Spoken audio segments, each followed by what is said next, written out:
This is Sarah Stewart Holland. This is Beth Silvers. You're listening to Pantsuit Politics. Today, we'll discuss what's happening in entertainment with industry consolidation. Whether Warner Brothers Discovery ends up with Netflix or Paramount as a buyer, the trend line in media is clear and also feels like a microcosm of the slop economy. Outside of politics, a lot of people are traveling over the holidays, and the Secretary of Transportation wishes we'd all step up our fashion game. We will discuss. This holiday season, we would love to be a part of your gifting. If you have someone in your life who loves the show, a great gift is a personalized holiday message from Beth and I. We used to do these on Cameo, but now we do them through our own store website so we can give you better, more personalized messages. If you want to get one of those before the holiday break, you need to have those orders in by this weekend. So check it out at pantsuitpoliticsshow.com. Next up, let's talk about mergers and slop.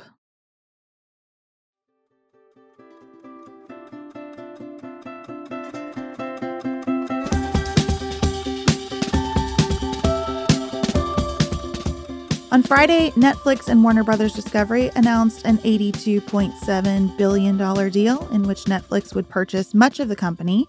And now Paramount has launched a hostile bid going directly to the shareholders, bypassing the board for the entire company.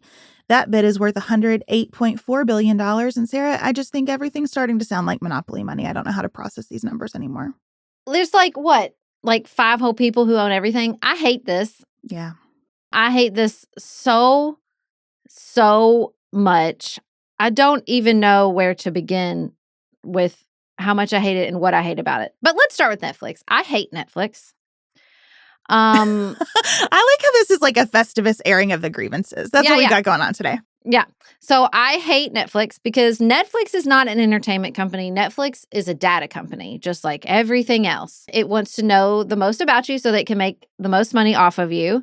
It's not trying to make, art. Now, it does stumble into making some art every once in a while. No doubt about it. I think it stumbles into purchasing some art every once in a while. Yes.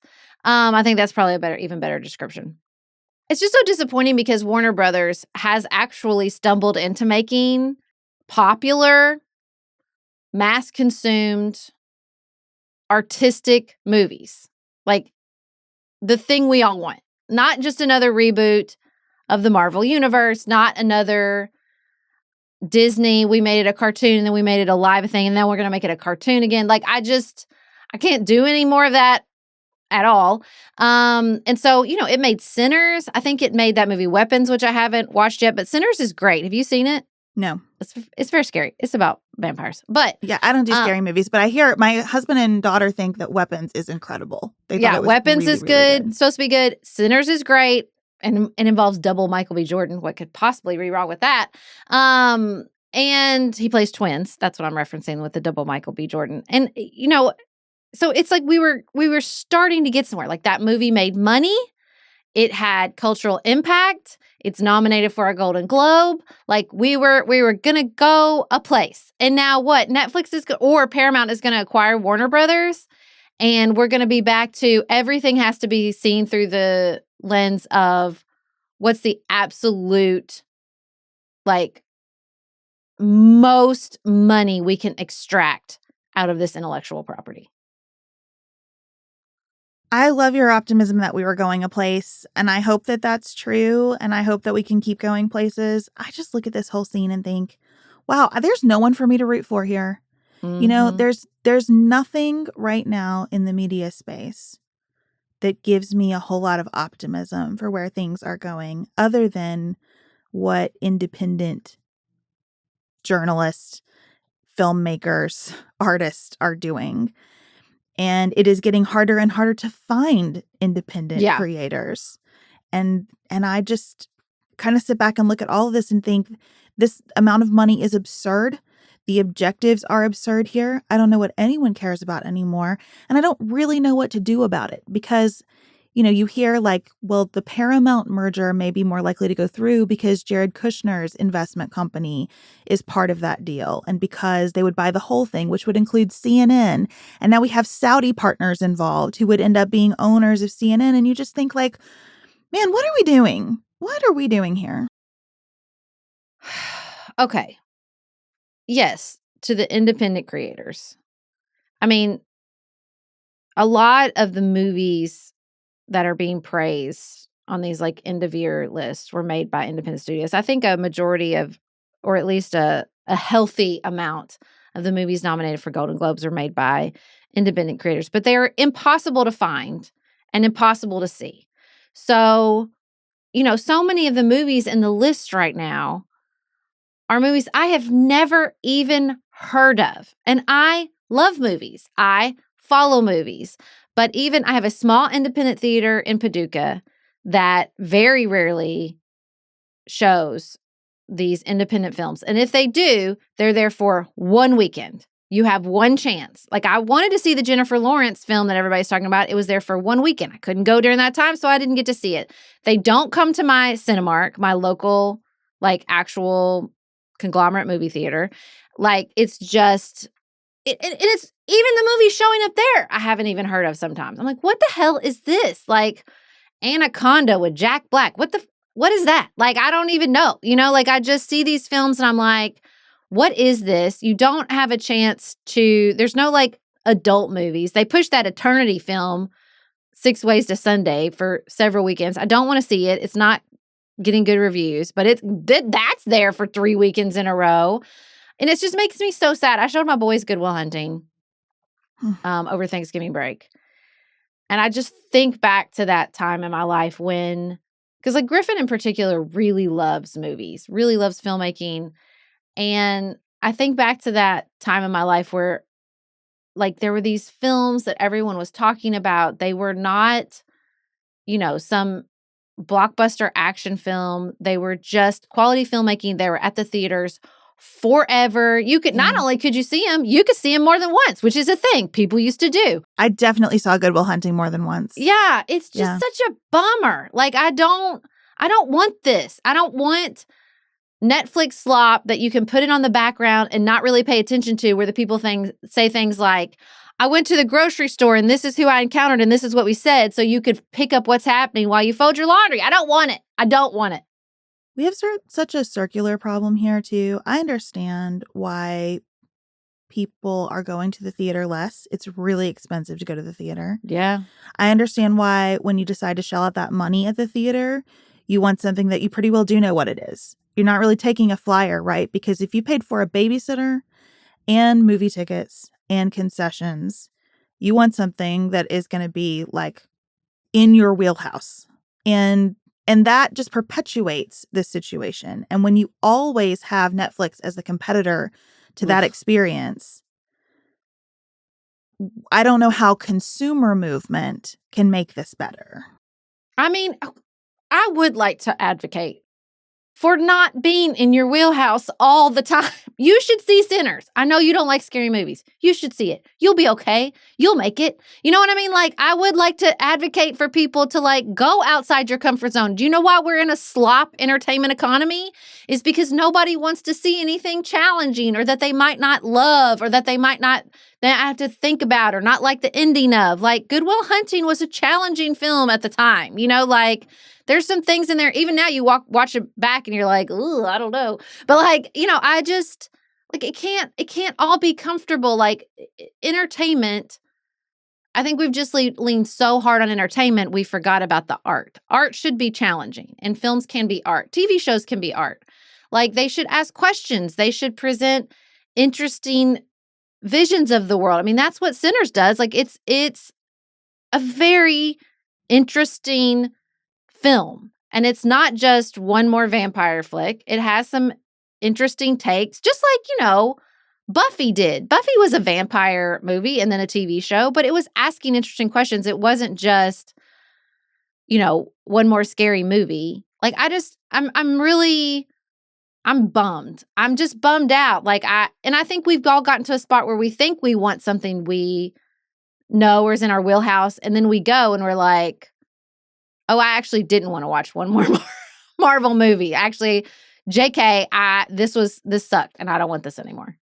I think there's a contrast. So I also agree that it's good to do things that are uncomfortable or new or that take a risk. I do think there's an economic component, and I think that we should not discount how expensive that experience is for the vast majority of people. Chad and I went to a comedy club we'd never been to before this weekend. And what I really loved about it is just that it was so clear that the people who owned it have a real vision for what they're trying to do.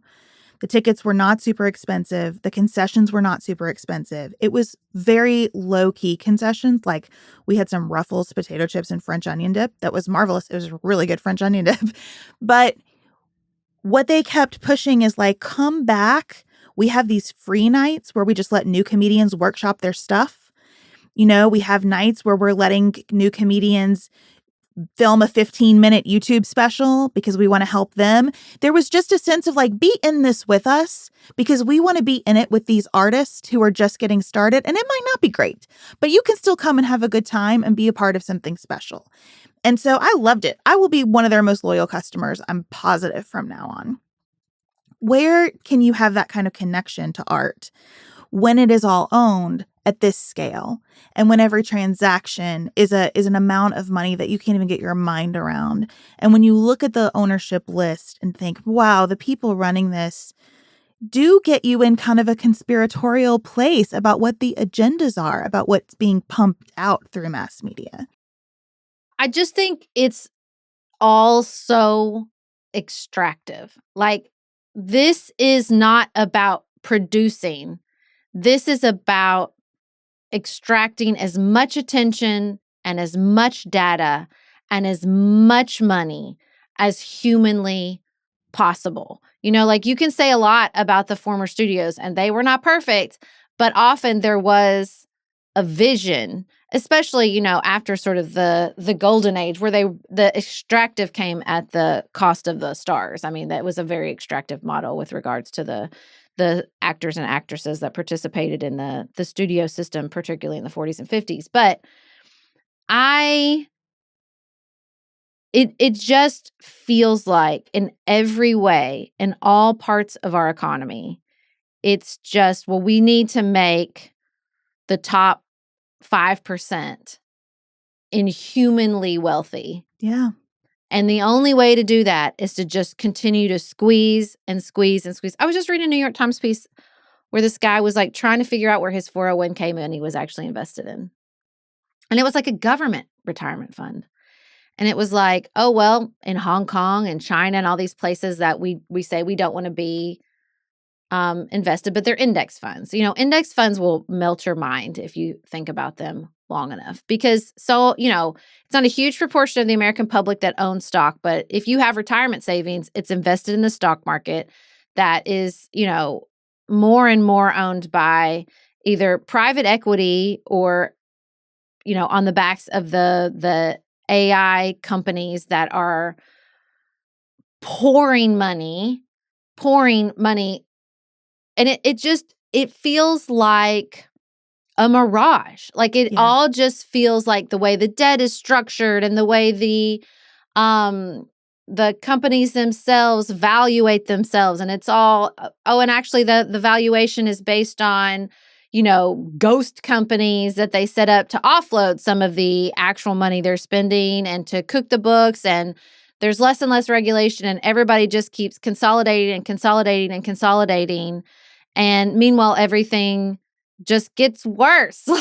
Like I canceled Amazon Prime this year. And I think it was hard for a long time because it felt like there was like, I got something for it. I got some convenience. There was an additive portion. But it got easier and easier because it doesn't feel like that. Even, you know, it's not even just like the art, it's the products, it's the dynamic pricing, and you don't really ever understand where you're coming from. I've been watching this girl on Instagram who orders AI fake slop. And she's like, I know it was fake, I ordered it. And to watch what shows up compared to what she orders is wildly entertaining in the most depressing way humanly possible. I read this Wirecutter piece about where Wirecutter ordered one of the pallets of all the returned items. And they were like, we thought it could be some fun stuff, but really it was just a sea of polyester clothing that people thought they were returning to be resold, but it wasn't. It was just stuck in this pallet and sold to this other person. And then there's like this whole economy on the resale. And can you just put the melty face emoji over my face right now? That's how I feel. And when everything works this way, when it is about, it's not even maximizing anymore. It's something different than that. It's about like stratospheric levels of wealth and just hoarding, I think. Then it all just becomes a race to like get your piece of that. And we start to think about fairness as more people getting their pieces of that.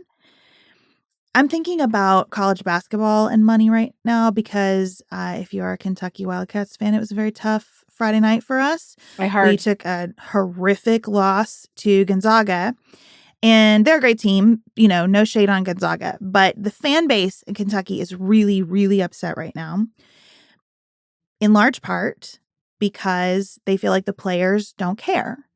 And it's really easy to have a players don't care narrative when you treat these players as professional athletes instead of student athletes. And that's pretty much what they are now, because this team, it's been reported, has spent $22 million on name, image, and likeness deals.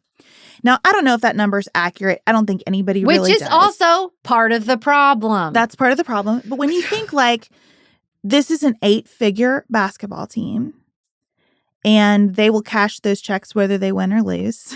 Mm-hmm.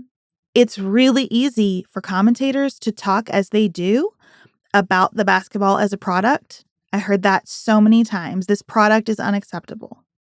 This product is unacceptable. And, you know, Kentucky fans in Nashville during that Gonzaga game booed our players loudly over and over again. Unheard of. Wow. Miserable.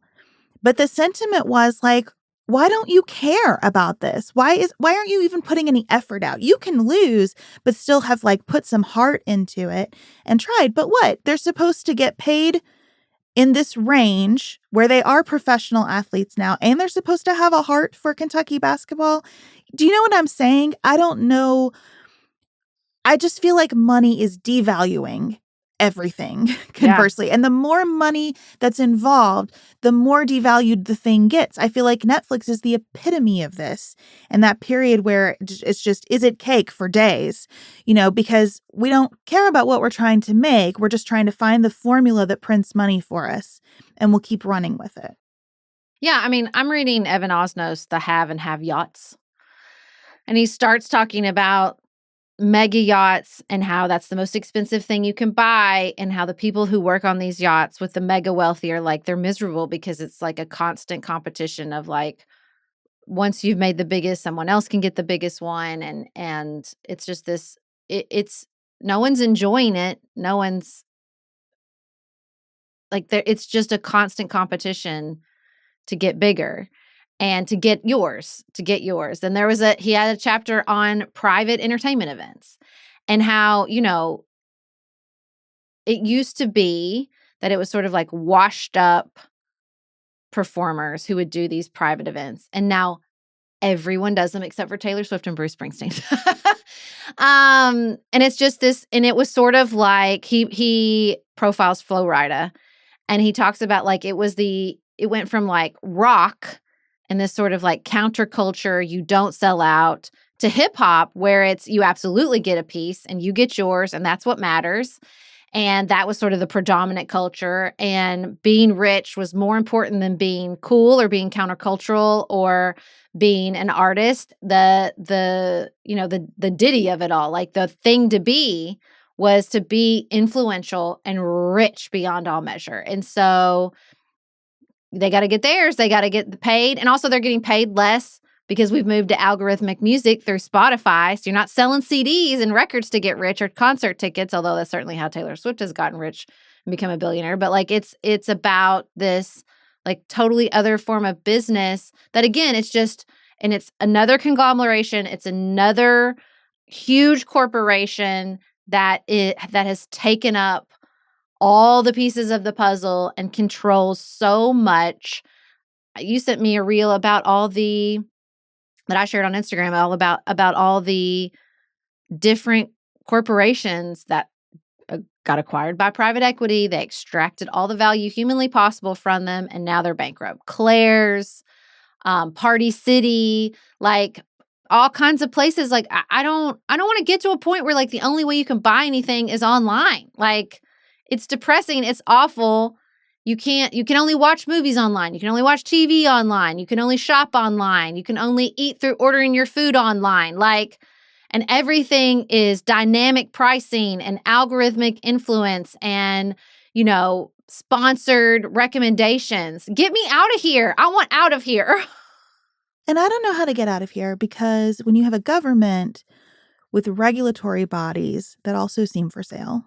Oh, which is where we are right now. I think everything is for sale. I think beyond the regulatory bodies, members of Congress, you can purchase one of those if you'd like. A leader of an administrative bureaucratic agency.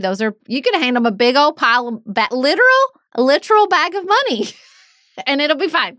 And so what do we do? Because if most media is controlled under these giant umbrellas, very few of them, and we cannot depend on regulatory bodies to have any kind of standard around these mergers, you know, it is not the province of the court system to deal with an issue like this. I just think it has to be candidates, right, running for office and starting to make a dent.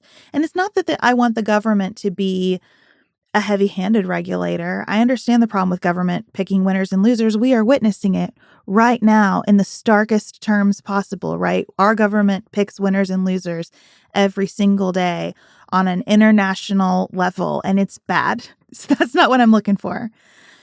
But some sense of what kind of economy do we want to have, I think, is a real conversation. I think it's part of why Donald Trump is in office, because I think what people heard him saying about, you know, a manufacturing renaissance and making things in America again, and America first, I think people heard him saying maybe some things need to get smaller. Maybe some things are going to be a little more expensive, but it's worth it. But all of the actions of this administration belie that. I mean, I was just reading an Axios piece this morning about how his consistent big bet is on artificial intelligence and making sure that it is hardly regulated at all and that we are going, you know, 200 miles an hour toward a digital future. Well, I think the way that this has played out with regards to actual movies, since we talked about Netflix and Paramount is interesting. So maybe we can talk about that next.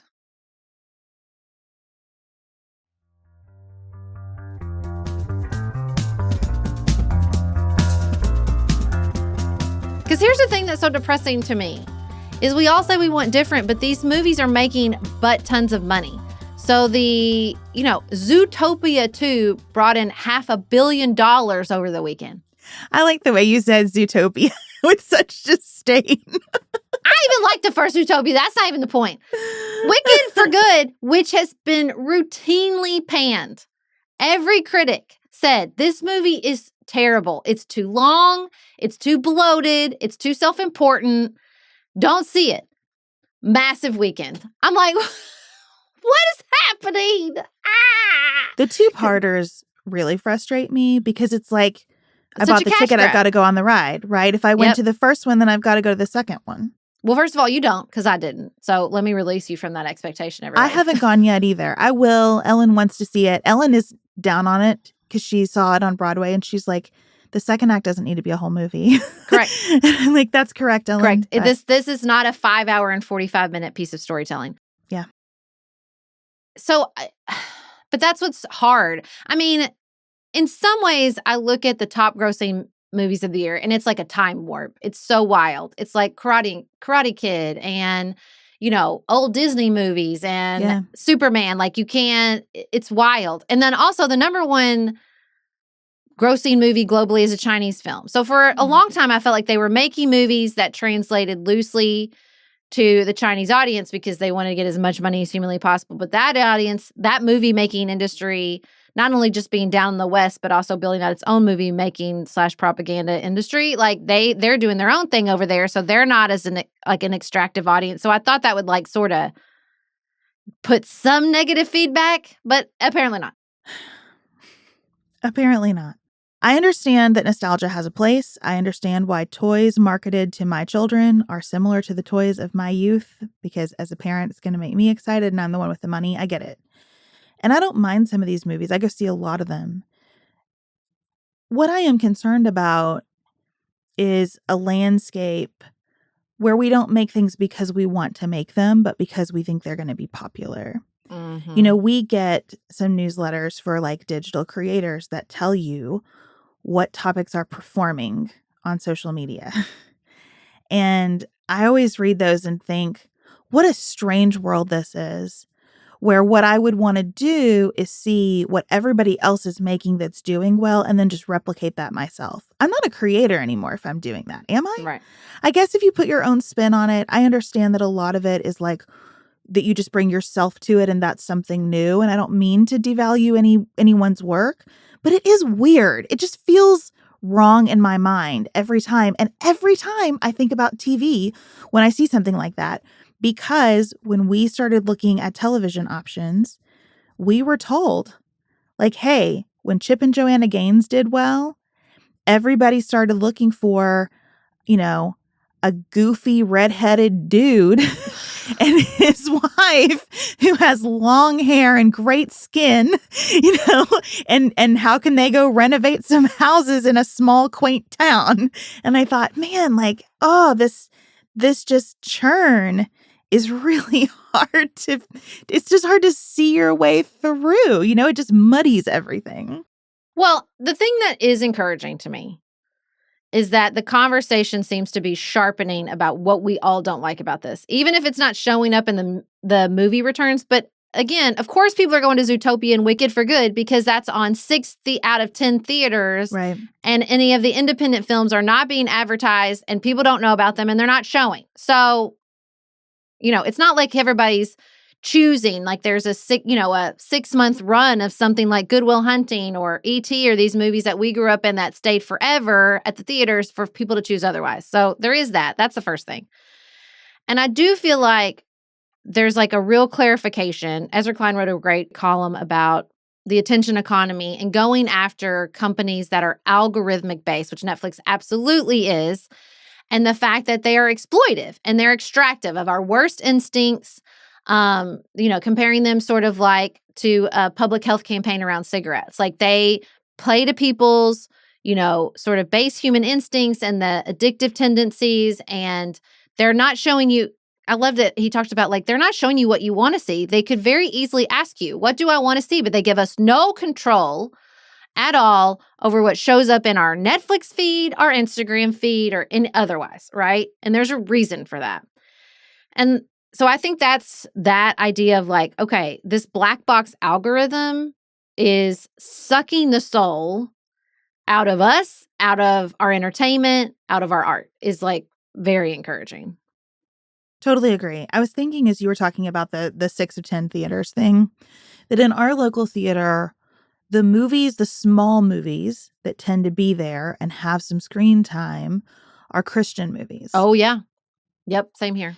Because there is a powerful subculture that talks about those there. movies and will go and has a vision about supporting the people creating those movies. I'm not saying any of this as a criticism. I'm saying we need more of that. I think, more movies made for a specific passionate fan base, where that fan base has a vision about supporting the thing. I think that gets me back to the comedy club, right?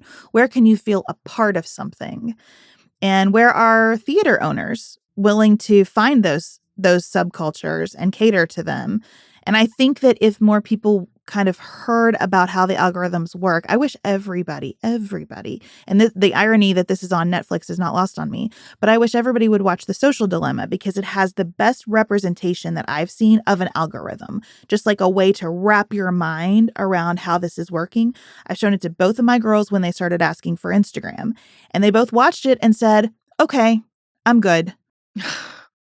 I think if we had that education paired with owners of actual in-person spaces that cultivated a vision around what we're trying to do here, that would get us somewhere. Yeah, I mean, I would really like it if our local theater, maybe I'll email and ask them this, like if they just emailed me right now when all the Golden Globes and said, if you want to support your theater, here you go. This is whatever amount of money, a subscription. We're going to show every single Best Picture winner, and this will get you into all of them. Here you go. Yeah, that's great. I would buy it in 2 hot seconds. I'd be like, great. Just send me the schedule so I know I don't have to think, oh yeah, I really want to see that one. Wonder where it's playing. Do I need to see it when I'm in a big city? That's what I did last year. I just would have to go see movies when I'm in big cities, because I couldn't keep up. Like if they would just say like, this is what we're going to do.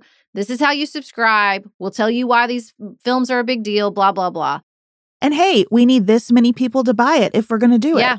For it to make economic sense, is this what you want from us? Here's the opportunity. I mean, the membership model for like small artisan-driven businesses. I know Lisa from the Bookshelf is doing something like this with her own bookstore. And I'm fine with that. I am fine with like a subscription model to this stuff if I know that I'm going to actually get what I want and what I'm like looking for as far as from some of this art, right?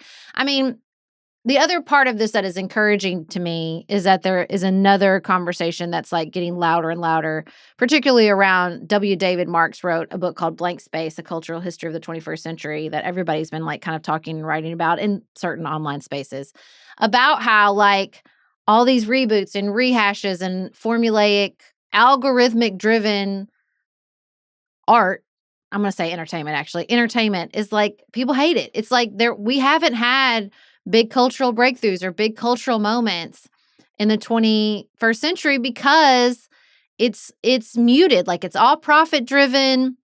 He talks a lot about how we haven't gotten, that sort of like countercultural gatekeeper model. I mean, I think David Brooks wrote about this when he talked about we used to have like novels that everybody read and everybody talked about. And these people were like cultural influencers beyond, because the influencers became algorithmic driven. They weren't artistically driven influencers, right? And so what if you're an influencer, but you're algorithmically based, well, then again, you're going to go after what's popular and what's comfortable and what makes a lot of money. You're not going to be, Andy Warhol pushing a totally different vision of a like critique of pop culture, right? You're not going to get these, you're not going to get like The Who doing an article, doing an album cover about selling out, or a Bruce Springsteen, like you're not going to get these sort of like critique rebels for lack of a better word. You definitely see that around movies or about music, but I think you see it in movies too, especially like in the 70s and these waves. And I don't feel like you can look back over the last 25 years and say like,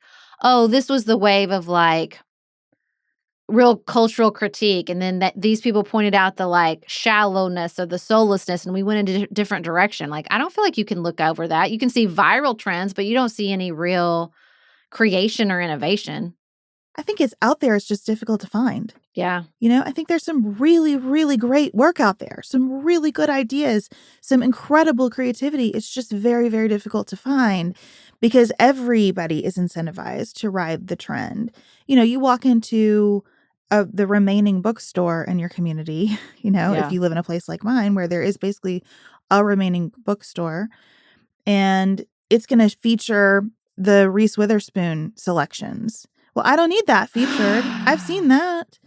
I want to know like what's out there that's weird, that's small, that I haven't heard of. I want you to curate for me some experiences that I couldn't find on any list of the top 10 movies of the summer or the top 10 books of the summer.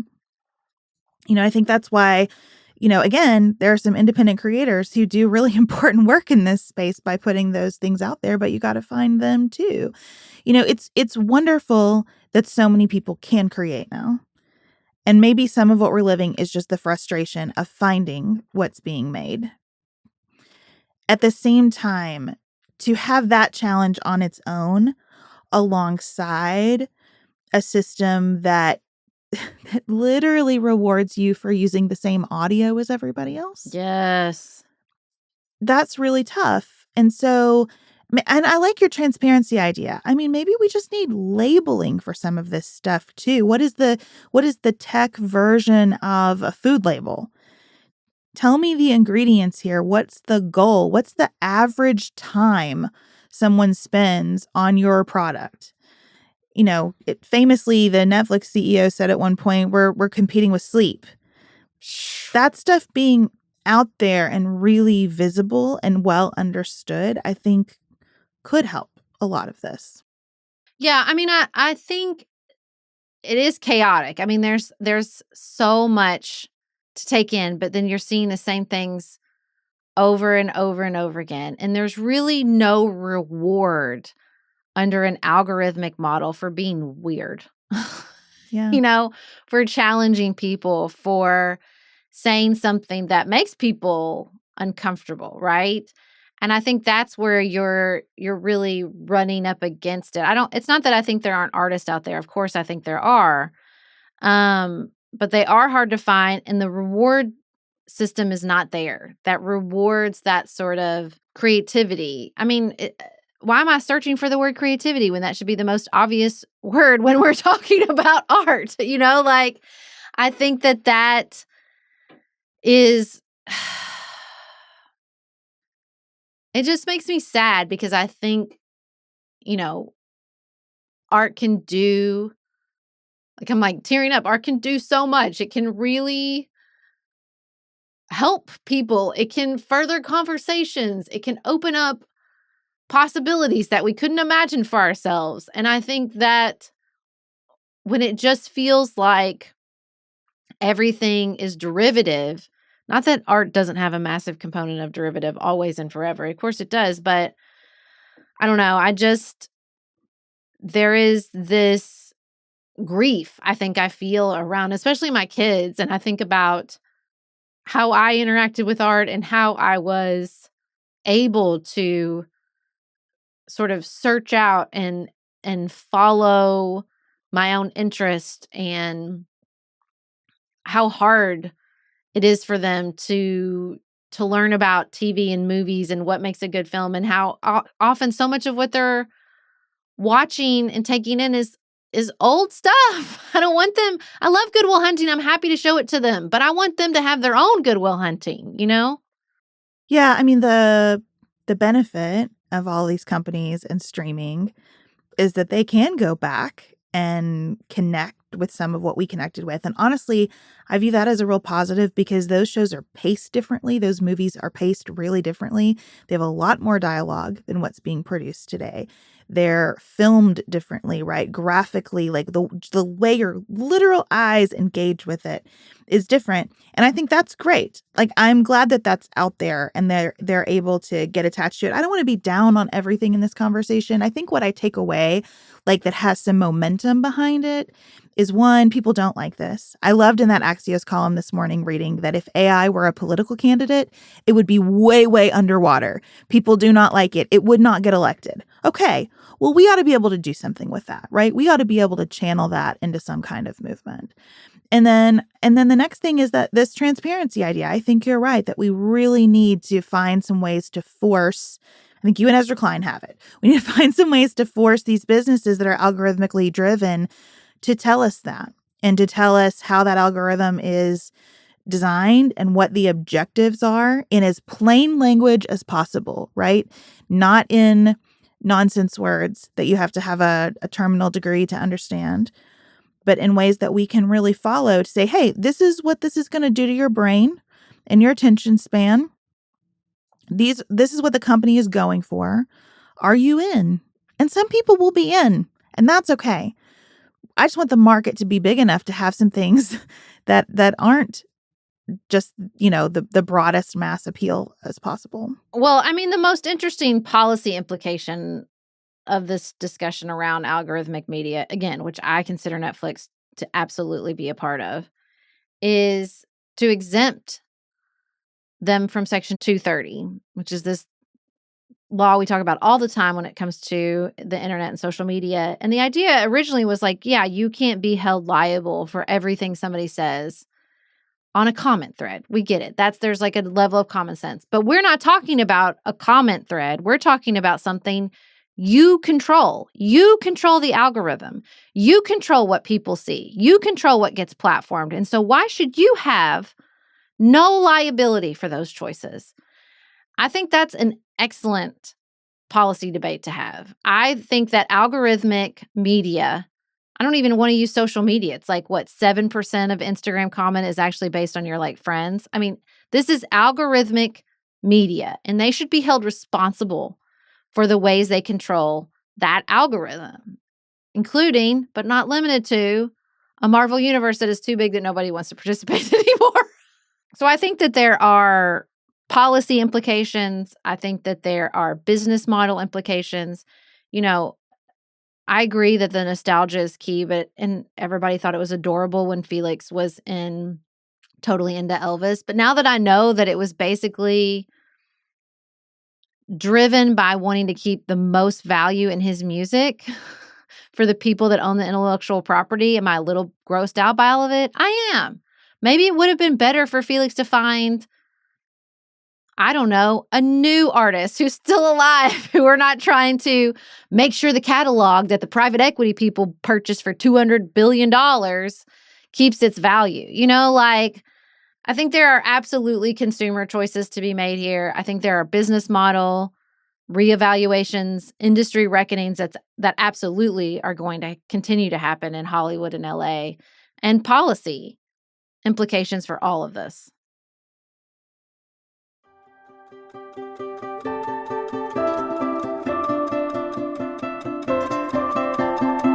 As we approach the holiday season, a lot of people are traveling. The Secretary of Transportation, Sean Duffy, has made a centerpiece of his public profile being this initiative to get people to dress nicer at the airport. He says that when we dress nicer, we act nicer, we say please and thank you more. It brings out our best selves. Now, setting aside the fact that I am personally disinterested in any tips on decorum from members of this administration, we thought we would chat about whether that correlation exists in our opinions. We can't reject it just because Sean Duffy said it. I know there's always a temptation to be like, it's somehow, connected to Trump. That means it's all stupid and bad. First, let me say that as someone who flies quite a bit, I understand the completely justified reaction, which is they've made flying more and more uncomfortable. So, of course, people want to wear more and more comfortable clothing. Agreed. The seats are smaller, the layovers shorter, the leg room tiny. Like, the seats themselves are hard. Like, they're definitely, again, just like what we were talking about before, extracting from a majority of people so that the people in the front of the plane can just have more and more luxurious experiences, including but not limited to not even having to go through the same entrance, the same security line. Like, some of these airports and airlines have, it is a truly bifurcated experience. Like, there is a luxury experience. It's like the Disney example we talked about. You can pay a butt ton of money and get the luxury experience, and then the rest of us plebes get extracted from. So I get that. There's a big critique of airlines. And also, I'm going to continue to quote our very wise listener that clothing communicates. It just does. Clothing communicates. And I think there is some truth to the fact that when people dress in a way that is totally and completely consumed with their own comfort, it fosters a perspective that centers yourself in every if the only thing that matters is my comfort when I'm dressing, then the only thing that matters in the way I interact with everyone on planet Earth is my own comfort. And I think those two are connected. Not surprisingly, I see this differently. I think that absolutely there is a connection to sort of everything becoming slop, like we were just talking about. If you're just extracting for value, then you're getting worthless products. And I do think for the average person, the distinction among airlines is being lost. Oh, yeah. The experience is so similar, airline to airline. You go through an algorithmic process to find the best prices for tickets, right? So we aren't loyal anymore either. Who has an incentive to create a distinctive experience? Like, to me, the ideal would be, you care about this? Great. This is the airline that cares about it too. This is the airline where you're going to get served really nice food. You're going to get a drink in a glass, whatever, right? Like, if you want that kind of experience, this is for you. If you want to sleep on the plane, here's the best airline to fly, right? It would be nice to have options. We are supposed to be a competitive marketplace, and it would be cool if the marketplace felt competitive. Doesn't, though. It doesn't feel competitive. And that absolutely drives a lot of cynicism just walking around as a consumer every day. I also think how you dress for the flight matters. It matters a ton. Like, what time is the flight? Where are you going? Do you need to sleep on the plane? What are the circumstances here? I think there's room for judgment. It's not that I think what you wear doesn't matter at all. Of course it does. And of course it has a social component. And I do get really annoyed by people who wear like vulgar t-shirts. Like there's a consideration of like, if I'm getting on an airplane, there are going to be all kinds of people on that airplane. And I want to think about just, not projecting hostility toward anyone when I get on an airplane. Nobody needs that in any kind of transit. But also transportation is a human need. And it does not bother me if somebody comes on an airplane in pajama pants. If they're going to sleep on the plane, or if it's a 5 a.m. flight or whatever. I just think that this is kind of a silly thing for the Secretary of Transportation in particular to promote. And I think it's something that if somebody wants to get serious about it, it'd be a great way for an airline to distinguish themselves from the pack. Yeah, but here's the thing. When people want to wear pajama pants on a plane and they want to sleep, and then you get the people who are like taking off their socks and putting their feet on the seat in front of them. Because again, what have we prioritized and what have we told people? What we've told people is the most important thing is that you get to do exactly what you want to do when you want to do it. And then we get the people like clipping their toenails on the plane and, putting their God knows what body part anywhere they want to get comfortable because their comfort is the priority. And I just think, when Sean Duffy said this, I thought, well, you know what? We tried the bureaucratic approach, the competency expertise approach. We tried Pete finding the shit out of people for cursing and abusing airline staff, because this isn't just about you're making your fellow passengers uncomfortable. What they're really trying to get at is that the abuse of other human beings in the airport and on the airplane. And Pete did the fines. I don't know if the actual incidences of abuse have gone down, but I can only assume it's still an issue or Sean Duffy wouldn't be talking about it.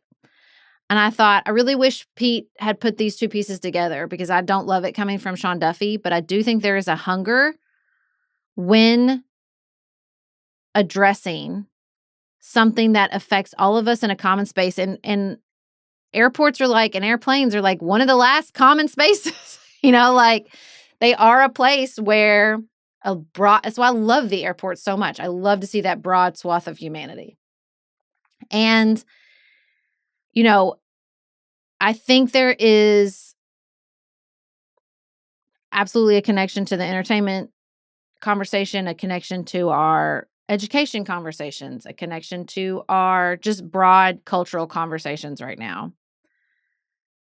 That I want both. I want you to say, here's the process we're going to put in place to address something that we all see as a problem when it comes to human behavior in our society right now, which we all agree this is an issue.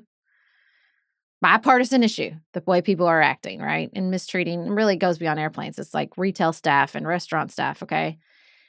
It's like we exist in an economy of slop and we treat each other like slop. And I want a two-pronged approach. I want a bureaucratic procedural approach, and then I want like this broader behavioral approach. I want leaders to say, we don't act like this. We don't do this. This is unacceptable. Now, again, is Sean Duffy the best messenger for that?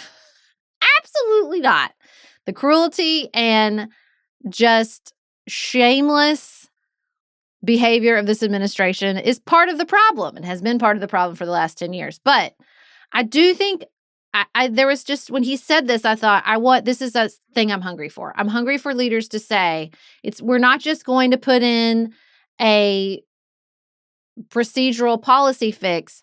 There's something else that we need here. And this is how, I'm just going to say this would help, or this is how we can call it out, or this is how we can address it. I just don't love the messenger, but I like this approach. Let me try to say what I agree with in what you just said, because there is a lot. I agree. I think we need leaders who ask things of us. Yes. In every space. I think a lot of people are ready for someone to say, here's what would help from you. Mm-hmm. So do this. I think it is right to focus on how crew members are treated and service people in general. Yeah. I think this loops back to affordability. I think one reason people act ugly is because everything is expensive. Yeah. And so if you're doing the thing, you think, well, I'm going to do the thing and I'm going to do it however I want to because I spent a lot of money on this thing. And I think that air travel is certainly one of those things. I think that where I find some allergy to this approach is just connecting it to clothing necessarily. And probably because I worked in a very white collar environment for a long time and I saw people act real ugly in suits. So in my mind, dressing a certain way does not necessarily add to civility and kindness and empathy for others. It is also about power, and some people take that power on and treat other people extremely poorly because they've dressed themselves up a certain way. So I just think this connection, to the extent that it exists at all, is pretty tenuous and fragile. But I am here for saying, can we all work together to treat people with more respect in these spaces, our fellow passengers and the crew? And not to continuously be a commercial for this Commonwealth Comedy Club that we went to, but I loved that we opened with a message from an owner saying, we don't heckle here. We don't do it. I thought that was great. That felt like leadership to me. You come into my space, welcome. I'm so glad you're here. And also, you don't get to be here and do whatever you want. We have some norms. These are the things that we want you to do. I think that's fantastic. And I could even hear that from Sean Duffy. But I think the clothing part is vain and elitist and tone deaf from him right now.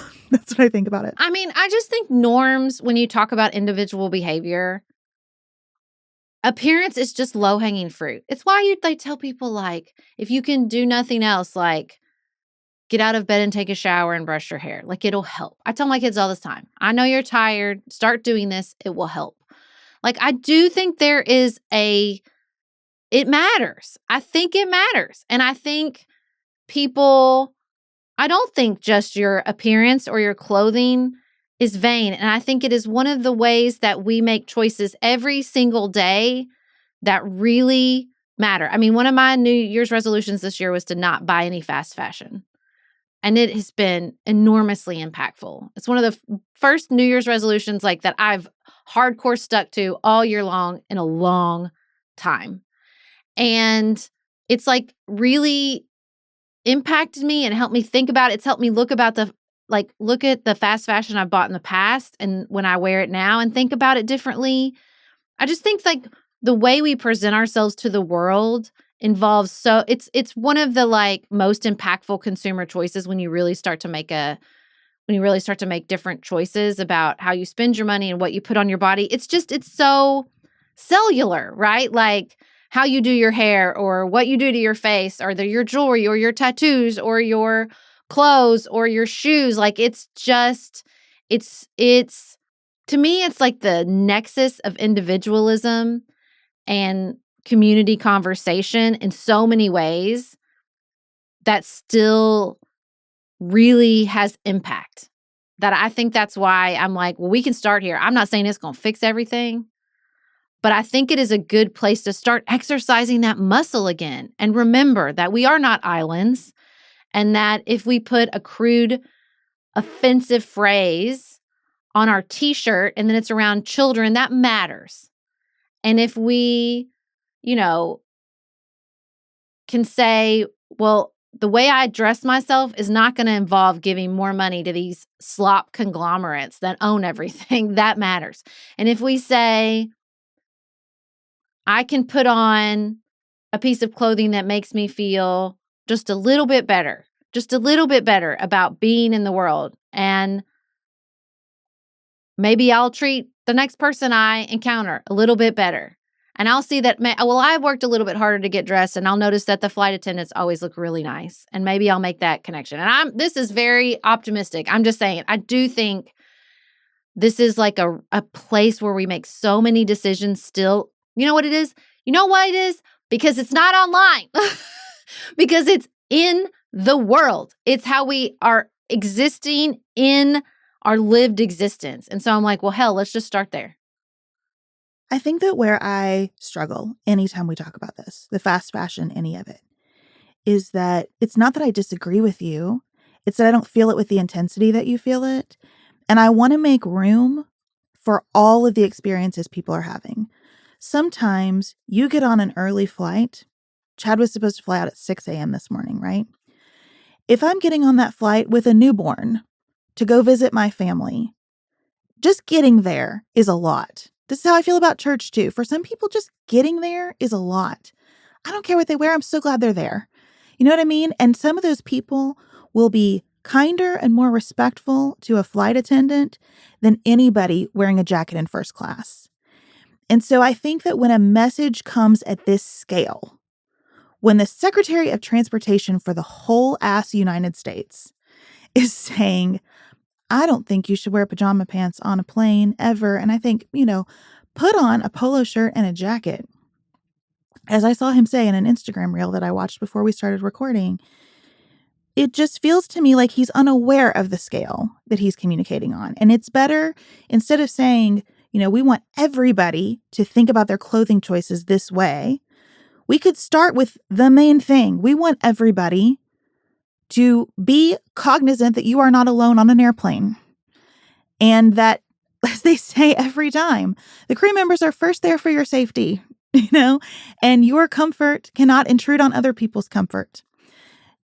Start with the universals, instead of sending out this message that makes some people feel terrible in a space that already prices so many people out of the space.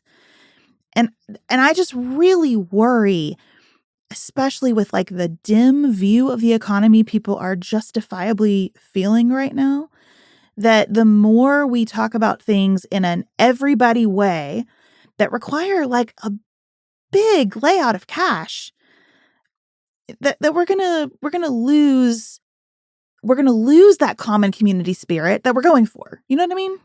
I do. I just think it's already lost. I think it's the paradox of scale.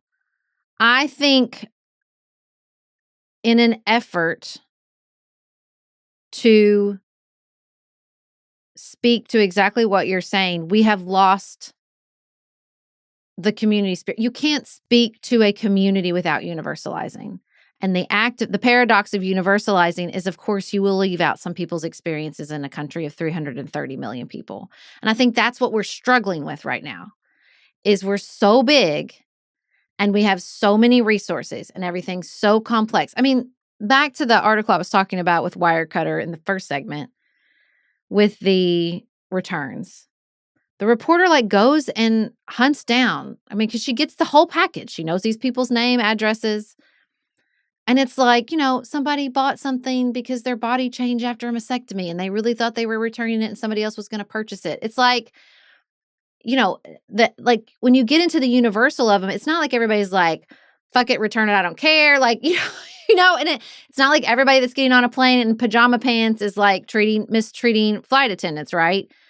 But when we say we don't want to lose the complexity of everyone's experience, then we lose, or I think we have lost the ability to speak in an impactful way to the community. You know what I'm saying? It has to be a big message. It has to, Pete did that. It's not like Pete wasn't saying they're there for your safety. He articulated exactly what you just said. Yeah, and I think he did it really well, and I approved. But did it help? I don't know. Did it get all the way better? I mean, I think people's behavior has improved somewhat. But I said a couple months ago on this show that the attitude out there is you owe me everything and I owe you shit. So we're all still feeling that vibe. And I think there has to be some, impact. There has to be some oomph to the statement. There has to be we're going somewhere, not everybody try their hardest. I think we've hit the limit of everybody try their hardest. I do too. I also think we've hit the limit, though, of trying to make everything a PR campaign and wait for their results to succeed. There has to be some grit about it, some smaller segmentation. The community has to be smaller, right? So that you can give a lasting message and enforce it. That's why I think the solution to this is an airline with a dress code. Like, I think that's the way to get to this. If this is important to you, I'm really sad if there's a big enough population that it's being underserved, you know? But the dress code is not important to me. What's important to me is that people behave as if they are a part of a whole. I don't want to pay more so that everybody wears a polo. That's not what I'm arguing. That's not what I want. As someone who cares about this deeply, what I want is for everyone to remember that they're not a damn island and that the number one priority at all time is not their own. I mean, Ezra gets into this in the sort of like debate about progressivism and liberalism in this new column. Like, liberalism said everybody should pursue their own happiness until they bump into somebody else. And I do think that we have, in fact, reached the outer limits of that. Agreed. And what I'm saying is, if what is really important to you is the way we behave, not the clothes, I think the clothes are a poor way to get to that. I don't think A plus B equals C with Sean Duffy's message. Yeah, I just think it's a good start. If someone else has another good start, I'm interested. But I do think a good first step, not A plus B equals C, just a first good step. If we're going to talk about, which is something you and I have been talking about a lot, moving into 2026, the civic virtue, the social ecology, our culture, just going analog, all of this is a part of the whole, right? And if it is, which I believe it to be, and we have to start taking baby steps, keeping the pajama pants in the pajama drawer seems like a real easy first baby step to me. It just seems like a thing we could start. It doesn't mean we're going to throw you in jail. It doesn't mean we're going to charge you more. It just means someone stood up and said, we could stop wearing pajama pants outside of our bedrooms. And we could just start there. Just start there. Yeah, and I think we could start there and not get the result we're looking for. But here we are. And he is starting there. So we will see if it has the effect he's looking for. We will see. I mean, this is not the leader I'd hoped. So I hope we don't reject any large sort of cultural, I mean, because everything they do involves an element of shame, which I don't think is the answer. I think aspiration, not through the lens of greedy influence, but aspiration through the lens of, what if we all made it easier on each other to be together in community? What if we all just tried just a little bit harder? Maybe not easier. Maybe if we all just tried just a little bit harder and the ways that we can. And maybe your way wouldn't be how you're dressed. Maybe your way would be somewhere else. Like, I'm into that message. I think this is a shit messenger, but I'm into that message. That is the rub that I'm feeling, though, because I do want people to feel part of a whole, and I do want us to be more connected to each other. And I worry that talking about how people dress is a barrier to that instead of an invitation to that. And so that's where I feel conflict about this. Again, it's not that I really disagree with you about anything. It's that I just struggle to put the strategy with the goal. Well, so what would be your easy entry? An easy entry. That's a great question. I mean, I don't know that I have an easy entry. I think prioritizing these things in small spaces is what I would like to see first. I would like for, like, that comedy club is like my easy entry, right? Like a place where you come in and as a matter of course, people say, I want my space to be distinctive and mine, and I take ownership for it. So I like codes of conduct. I like when I'm at an arena or a stadium and they come out and they say, here's how you're going to behave here. And if anybody around you is not behaving this way, this is the number you call and we'll help you. I was in a restaurant recently and I loved in the bathroom on the door, there was a sign taped up that was like, hey, are you on like a first date that's not turning out the way that you thought it would be? You order this drink and we'll help you. I thought that was so genius because it said, you matter to us. You're part of something because you came in here, right? And we want to help you if you're in a difficult situation. So those are my easy entry points. Just people who have an opportunity in a physical space to take ownership of that physical space. I think doing that is phenomenal. Yeah, but what I'm saying is people take take ownership of their own behavior. That sign is the opposite of that. It says don't extract yourself from a first date that's not going way. You can do it. Here's some tips and tricks to get out of a first date that sucks. It's saying we'll rescue you.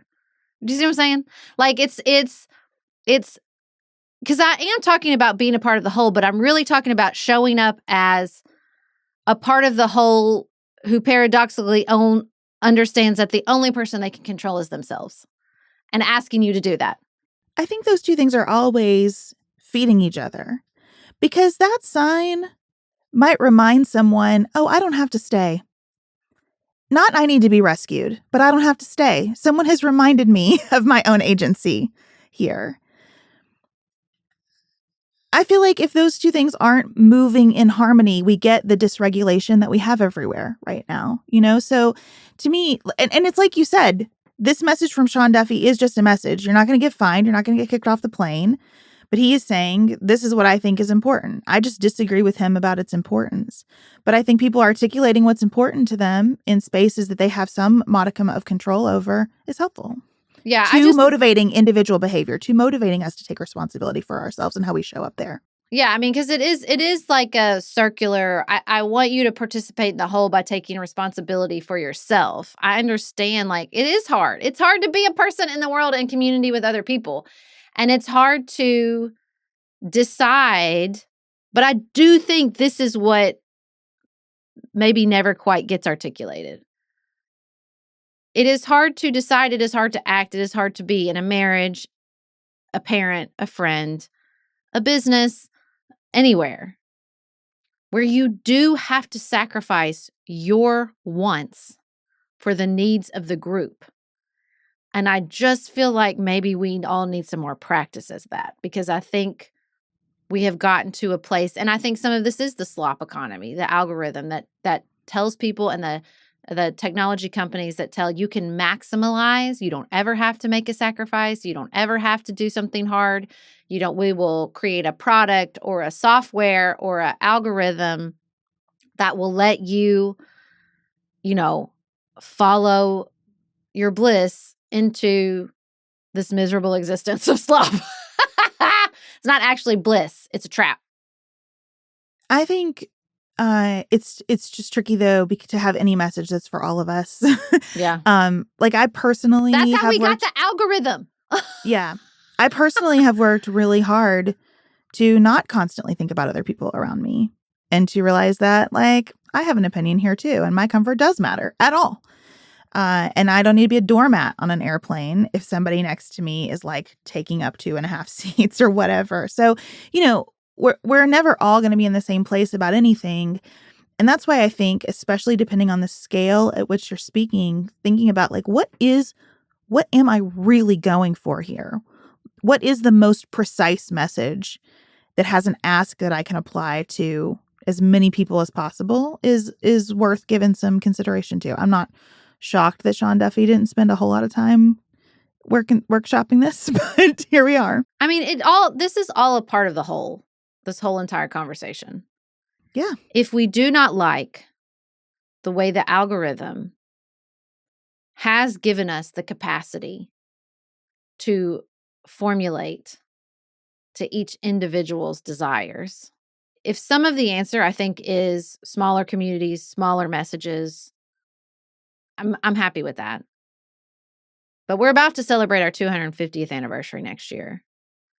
And so some aspect of this has to be, what are we doing together as a country of 330 million people? How do we have messages that inevitably will be big enough to speak to the whole, and it is a big, complicated whole, but won't be perfect, won't be perfectly individualized, will inevitably leave people out, they'll be in different spaces. Do we still think it's worthwhile to have those messages? Do we still think it's worthwhile to do something big and complicated as a group? I mean, I think that's we've followed this individualization through health insurance and entertainment to the point where we have, this massive conglomeration. You know what I'm saying? Like, we've gotten bigger in an effort to individualize to everybody. I don't know that I agree with that. I think that a complexity about what speaks to the whole in America is that America was founded on individualism and the idea that you come here and you live your life in the way that you think will help you pursue happiness, right? That we will uphold your individual rights. So it's baked into us. It's baked into our identity. That sense of you do your thing is who we are and is the message that could speak to all 330 million of us. I think that what I don't agree with about individualization is the root of all of our problems around healthcare, insurance, entertainment, all of these spaces that we're identifying these problems is what we're getting, I think, especially through an algorithm, isn't to me what we desire. It's what hooks us. It's a path for us to go down deeper into. It more and more makes us, reduces us to one characteristic that makes us a great consumer. Right. Right? And we're losing the richness of, that's just a part of me. And sometimes it's a big part of me, but sometimes it's a tiny part of me. Sometimes it's not part of me at all. Maybe I outgrow it. Maybe I evolve in a different direction. But we're being hooked in on whatever that essential characteristic is, or that set of essential characteristics. So I think that we're being sold for you, for you, for you. That's what the pages are called. For you, for you, for you. Curated, right? But it's not. Right. It's for them, for them, for them. Well, and think about it. That's what I was going to say. It's think about in the pursuit of the for you, they know us better than ever before. They know so much about us. That they start to create us. Yeah. And also, that they know so much about us.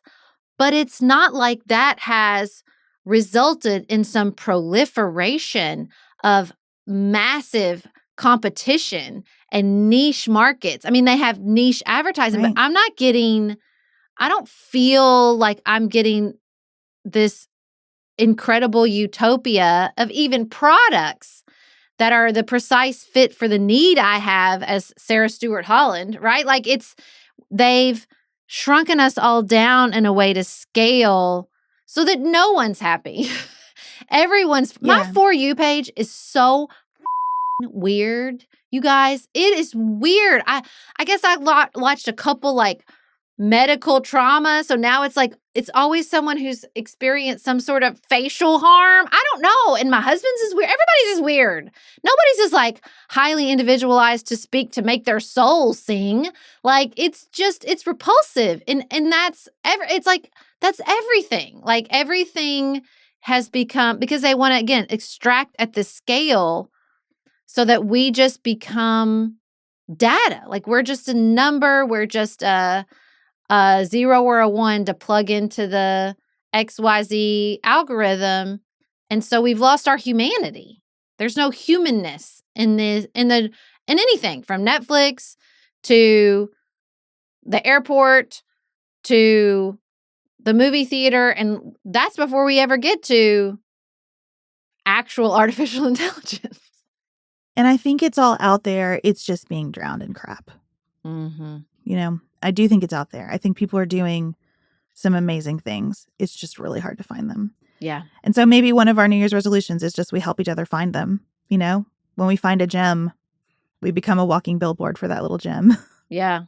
Yeah. Except that then they get drowned in algorithmic driven virality and then not too effective of a billboard.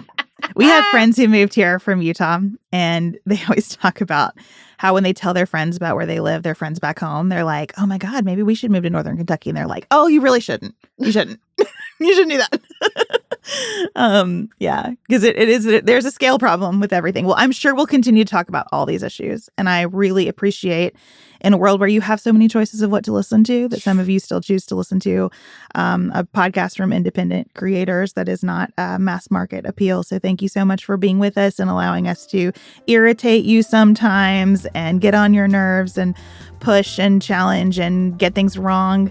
We're super grateful always. We'll be back with you on Friday for another new episode. Until then, have the best week available to you.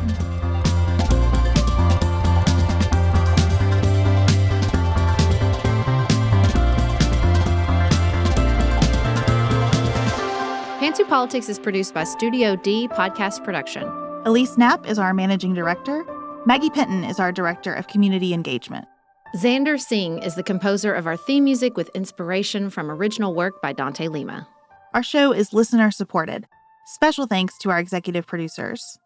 Martha Brunitsky. Allie Edwards. Janice Elliott. Sarah Greenup.